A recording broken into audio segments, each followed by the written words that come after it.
చంద్రబాబు నాయుడు గారు అసలు నేను మిమ్మల్ని తిడదామని అనుకోవట్లేదు. కానీ ఇప్పుడు మీరు ఇచ్చిన స్టేట్మెంటు నా బ్లడ్ బాయిల్ అయిపోతుంది. దేవుడు మిమ్మల్ని క్షమించడు. స్టీల్ ప్లాంట్ విషయంలో మీరు కాంప్రమైజ్ అయిపోయి 1,00,000 కోట్లు తీసుకున్నారా, 50,000 కోట్లు తీసుకున్నారా, ఎంతకి కాంప్రమైజ్ అయ్యారని అడుగుతున్నా. ఇప్పుడు మీరు అంటుంది ఏంటి? సెంటిమెంట్ అని అనకండి, మనకెవరు సపోర్ట్ చేయరు అంటే అర్థం ఏంటి? ఎత్తుకెళ్ళిపోవడమేనా మోదీ గవర్నమెంట్? అదానీలకి అంబానీలకి అమ్మేయడమేనా?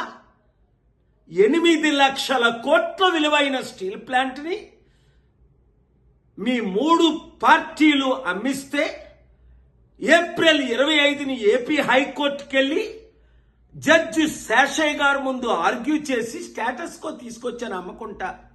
ఇప్పుడు సీక్రెట్గా అమ్మడానికి మీరు గ్రీన్ సిగ్నల్ ఇచ్చినట్టేనా?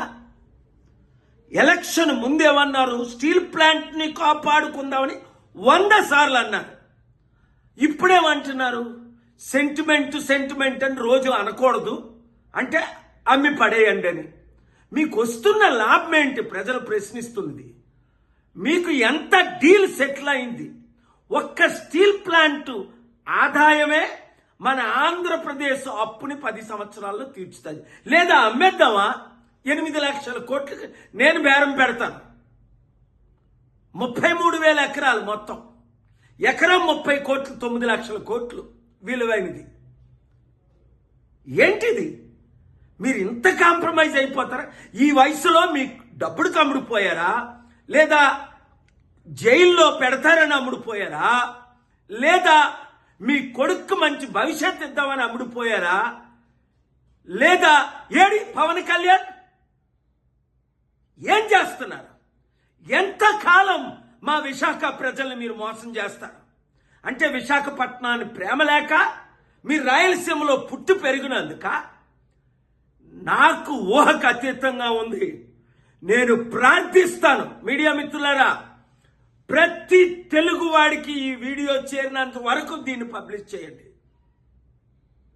వైరల్ చేయండి. చాలా సీరియస్ అయిపోయింది. స్టీల్ ప్లాంట్ నా మీద ఒత్తిడి వస్తుంది, స్టే వెకేట్ చేయను. ప్రాణమైనా పెడతా, ఫైట్ చేస్తా. ప్రత్యేక హోదా తెచ్చుకుందాం, స్టీల్ ప్లాంట్ ని కాపాడుకుందాం, ఆంధ్రప్రదేశ్ని, తెలుగు సత్తాని, తెలంగాణ మొత్తం ఏకమైపోదాం.